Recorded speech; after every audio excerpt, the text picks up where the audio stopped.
और अल्लाह एक और मिसाल बयान फरमाता है कि दो आदमी हैं, एक उनमें से गूंगा और किसी का गुलाम है बे इख्तियार और नातवा, कि किसी चीज पर कुदरत नहीं रखता और अपने मालिक को दूभर हो रहा है। वो जहां उसे भेजता है कभी अच्छी खबर नहीं लाता। क्या ऐसा गूंगा बहरा और वो शख्स जो सुनता बोता और लोगों को इंसाफ करने का हुक्म देता है और खुद सीधे रास्ते पर चल रहा है, दोनों बराबर हो सकते हैं?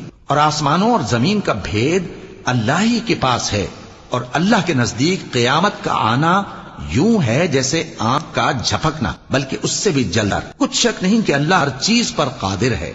और अल्लाह ही ने तुमको तुम्हारी माओं के शिकम से पैदा किया, इस हाल में कि तुम कुछ नहीं जानते थे, और उसने तुमको कान और आंखें और इनके अलावा और आज़ा बख्शे ताकि तुम शुक्र करो। क्या इन लोगों ने नहीं कि आसमान में घिरे हुए उड़ते रहते हैं, अल्लाह ही थामे रखा। ईमान वाले के लिए इसमें बहुत सी निशानियां।